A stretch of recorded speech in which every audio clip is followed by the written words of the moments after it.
ಮುಖ್ಯಮಂತ್ರಿ ಸಿದ್ದರಾಮಯ್ಯನವರ ವಿರುದ್ಧವಾಗಿ ಮೂಡ ಹಗರಣ ಕೇಳೋಕೆ ಸಿಕ್ಕ ನಂತರದಲ್ಲಿ ಸಿದ್ದರಾಮಯ್ಯನವರ ಒಂದು ಹೇಳಿಕೆಯನ್ನು ನೆನಪು ಮಾಡ್ತೇನೆ. ನನ್ನ ರಾಜಕೀಯ ಜೀವನದುದ್ದಕ್ಕೂ ಕೂಡ ನಾನು ಯಾವುದೇ ರೀತಿಯಲ್ಲೂ ಕೂಡ ಇಂಥದ್ದೇ ಸೈಟ್ ಕೊಡಿ ಅಂತ ಹೇಳಿ ಅಪ್ಲಿಕೇಶನ್ ಹಾಕಿಲ್ಲ. ಯಾವುದೇ ಅಧಿಕಾರಿಗಳ ಮುಂದೆ, ಯಾವುದೇ ಬೋರ್ಡ್ ಮುಂದೆ ನಾನು ಪತ್ರ ಬರೆದು ಮನವಿಯನ್ನ ಮಾಡಿಲ್ಲ. ಇದು ಮೂಡ ವಿಚಾರಕ್ಕೆ ಸಂಬಂಧಪಟ್ಟಂತೆ ಪರ್ಯಾಯ ಸೈಟ್ ವಿಚಾರ ಕೇಳೋಕೆ ಸಿಕ್ಕಿದ್ದ ಆರೋಪಕ್ಕೆ ಮುಖ್ಯಮಂತ್ರಿ ಸಿದ್ದರಾಮಯ್ಯನವರು ನೀಡಿದ ಹೇಳಿಕೆ. ಇದೀಗ ಸಿದ್ದರಾಮಯ್ಯನವರ ವಿರುದ್ಧ ಜನಪ್ರತಿನಿಧಿಗಳ ನ್ಯಾಯಾಲಯದಲ್ಲಿ ಖಾಸಗಿ ದೂರನ್ನ ಸಲ್ಲಿಕೆ ಮಾಡಿರುವ ಸಾಮಾಜಿಕ ಹೋರಾಟಗಾರ ಸ್ನೇಹಮಯಿ ಕೃಷ್ಣ ತಮ್ಮ ಸಾಮಾಜಿಕ ಜಾಲತಾಣದಲ್ಲಿ ಮುಖ್ಯಮಂತ್ರಿ ಸಿದ್ದರಾಮಯ್ಯನವರು ಹಿಂದೆ ಅಂದ್ರೆ 80ರ ದಶಕದಲ್ಲೇನೆ ಸೈಟ್ಗಾಗಿ, ಅದರಲ್ಲೂ ಇಂಥದ್ದೇ ಸೈಟ್ ಕೊಡಿ ಅಂತ ಹೇಳಿ ಅರ್ಜಿಯನ್ನ ಹಾಕಿದ್ರು, ಪತ್ರವನ್ನ ಬರೆದಿದ್ರು ಅನ್ನೋದಕ್ಕೆ ಸಾಕ್ಷ್ಯ ಸಮೇತ ಉತ್ತರವನ್ನ ಕೊಟ್ಟಿದ್ದಾರೆ. ಅಲ್ಲಿಗೆ ಸಿದ್ದರಾಮಯ್ಯನವರು ಹೇಳೋದೊಂದು ಮಾಡೋದು ಮತ್ತೊಂದು ಅನ್ನೋ ರೀತಿಯಲ್ಲ.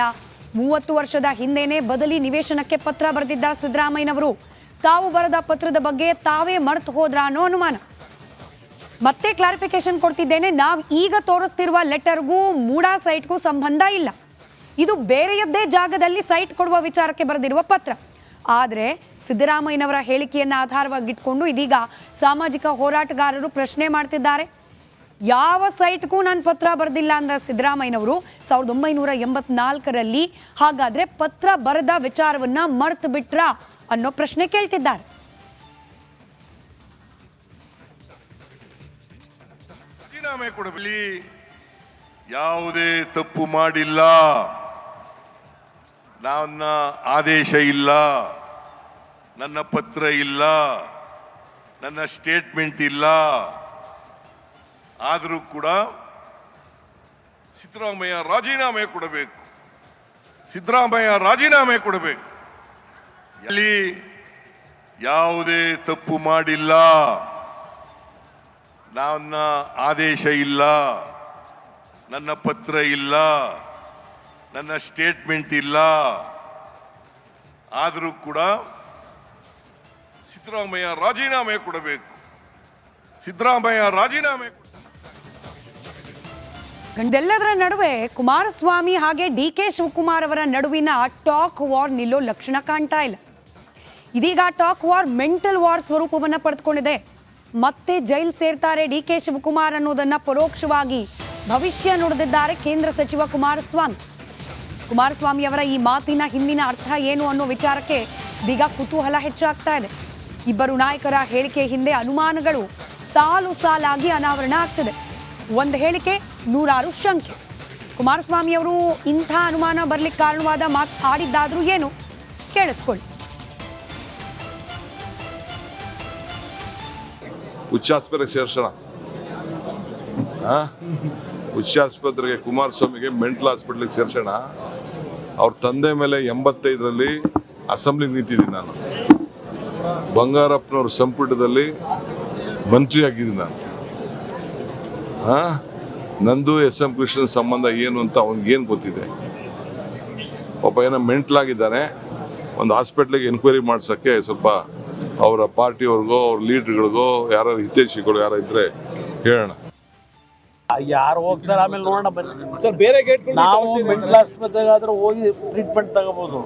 ಅವ್ರು ಹೋಗೋ ಜಾಗ ಇದೆಯಲ್ಲ, ಅಲ್ಲಿ ಯಾವ ಟ್ರೀಟ್ಮೆಂಟ್ ತಗೋತಾರೆ ಆಮೇಲೆ ನೋಡೋಣ ಬನ್ನಿ.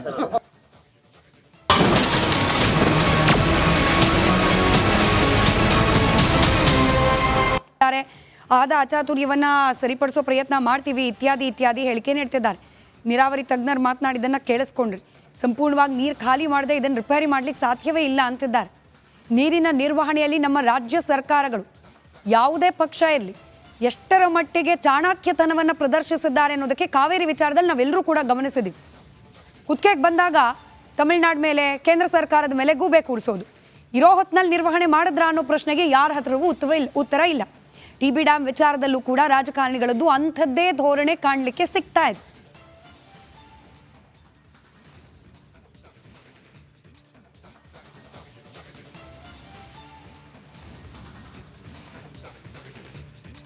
ಭದ್ರಾ ಡ್ಯಾಂಗೆ ಭೇಟಿ ನೀಡಿದ್ರು, ಅಧಿಕಾರಿಗಳ ಜೊತೆ ಸಭೆ ನಡೆಸಿದರು.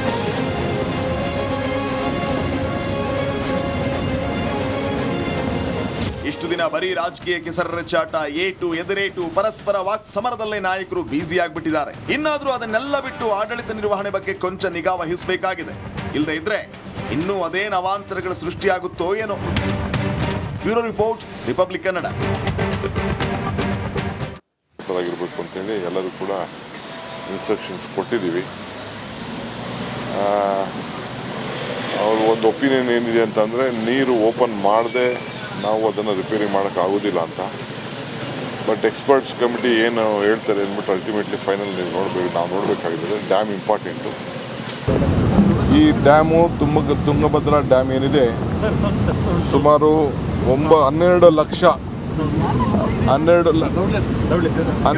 ಲಕ್ಷ ಎಕರೆಗೆ ರೈತರಿಗೆ ನೀರನ್ನು ಒದಗಿಸ್ಕೊಡ್ಲಿಕ್ಕೆ ಕಟ್ಟಿರೋಂಥ ಒಂದು ಡ್ಯಾಮು. ಇದು ದೊಡ್ಡ ಇತಿಹಾಸ ಇದೆ.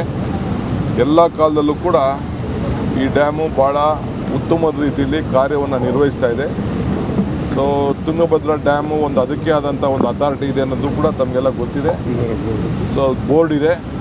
3 ರಾಜ್ಯದಲ್ಲೂ ಕೂಡ ಇದನ್ನು ಸೇರಿ ಒಟ್ಟಾಗಿ ಇದನ್ನು ನಡೆಸುವಂಥದ್ದು.